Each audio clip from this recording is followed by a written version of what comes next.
now I want to come to something which is, I think I said to you when we first spoke, which has turned me for some time. And that's to do with the killing of the children. We have got, I read a release from the Department of Statistics, United States government, in which it said that every year, take pedophile behavior, put it over there, multiply it up, it's still over there. Every year there will be 150,000 children will disappear in the United States, never be heard of again. Yeah. And sorry, 3 months later, sorry, carry on, Nadine. yeah. And 3 months later, I got a similar report. It said that in Central and Southern America, there'll be 350,000. Boing. I did mathematics. I specialized in pure and advanced maths university. That's not a coincidence. We've got 0.05% of the population in North America. We've got 0.05% of the population in Central and Southern America. That can't be a coincidence. No. So one day, I've got a suit walks into my showroom, and we get talking, and he says that he's got a meeting at the DSS offices, which is the headquarters for where I live, in this area. And I say, oh, you'd be interested in this. So I tell him this, that I've got these reports and what the figures showed. I said, I can't understand it. I said, what do you think it could be? In America, we've got this problem. I said, we don't have anything like that in the UK. He says, oh, yes, we do. He says, I'll tell you who I am. He said, I've been with this department for 30 years. He said, I'm now the head of it. He said, there's 20 to 25,000 children a year in the United Kingdom. Sometime later, I'm watching television. It's the middle of the day, and I see it as a news item.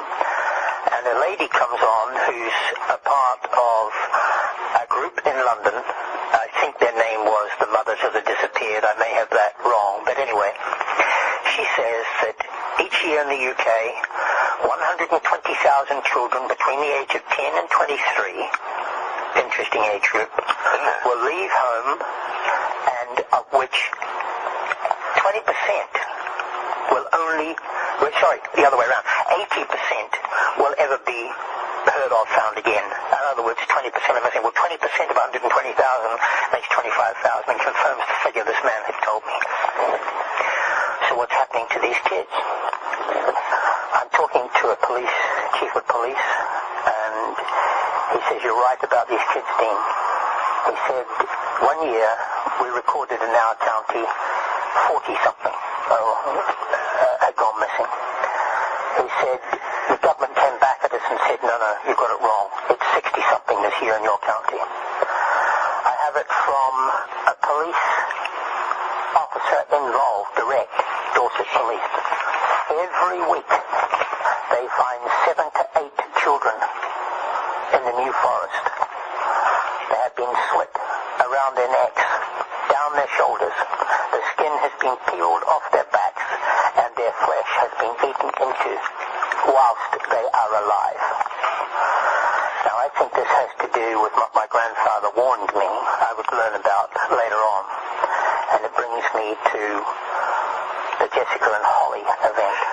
Yes. Anybody who believes that Ian Huntley had anything to do with the killing of those kids wants their head examined. Forgive me interrupting you, Dean, at this point. 4 years ago, I did a presentation, Who Really Murdered Holly Wells and Jessica Chapman, and the response I had was so tremendous, including from 2 solicitors and a barrister, no less.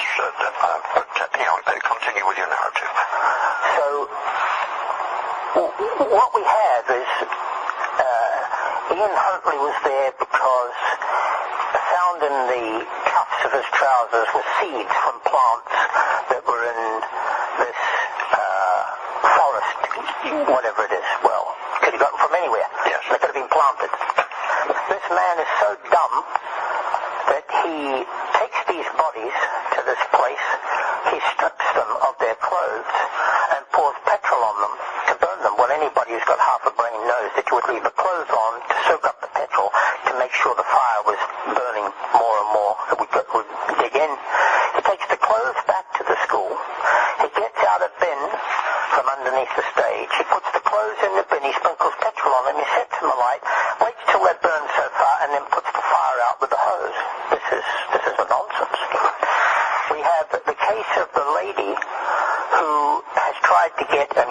newspaper or any form of media to print her story, to present her story. Whether it's true or not, obviously I don't know, but the line is that she walked her dog in that forest every day, and for 2 weeks before Jessica and Holly were discovered, she said military police were blocking those roads. Correct, yes, I heard that from another source as well. Right. And then we have the case of the runner who was interviewed outside the court whilst the case was proceeding against Huntley, and he said that he had, for 3 nights, heard, he'd been running and run past those woods, and he had heard girls screaming in those woods. So where do we get it, this pat line? Now, my information on what happened to Jessica and Holly is as follows, and it comes from high-ranking American military intelligence, who, as far as I'm concerned, I'll believe their line. They are within government. They are deep within government. Who they are, what they are, is another story, but they regularly, they go out and they slaughter. And those girls' bodies were treated with a means of like a set of talons, and they were raped. Now, whether this is a part of a cult or it's a part of a transmutation of a presence is open to argument. I personally think that David Icke has got a point, but he actually misses the point slightly. And that some of what we've got to do with reptilians, other entities, is somewhere there, but we're not getting to it. But when we bring this back to the event of the 7 to 8 every week being found in the New Forest in Dorset, and this police officer tells me that one of his associates is one who has to inspect the bodies. Each time he is nearly suicidal with what he is finding.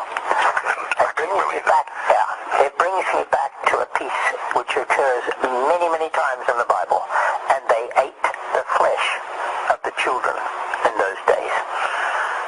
And there's a reason for that.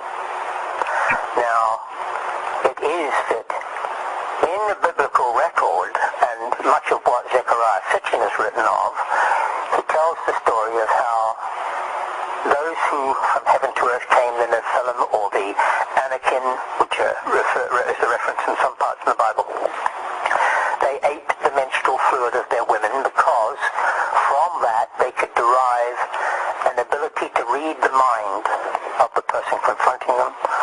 They could communicate without speech. And I will go along with that, and I want to explain later a little bit of what I did at university in New Zealand. But when there comes the time for these people to leave, and there are those who have slaved after man's woman, they've come down to earth, and they've entered unto man's women, and women have begat giants, and they've died in the process of giving birth.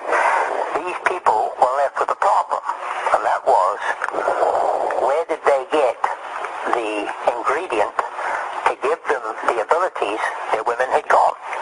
They had no ability to derive from man's women the ingredients by consuming the menstrual fluid of man's woman, but they discovered that a terrorized human, a child, whose flesh was eaten, and this I have from this prominent scientific base, and I won't say where, in the United Kingdom, that yes, that is the answer to it being. That if that flesh is consumed, it is flush for the serotonin and adrenaline, and it gives the similar ingredients to allow them the ability they had of reading the mind, of communication without speech. And there are so many references to it in the Bible. But the references should be taken absolutely as written. It doesn't say they ate from the bones of children. It doesn't say that they ate the skin of the children. It says, and they ate the flesh. And that means they had been skinned.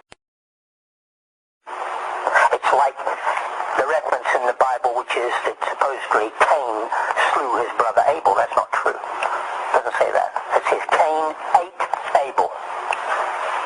And as a result, he was banished.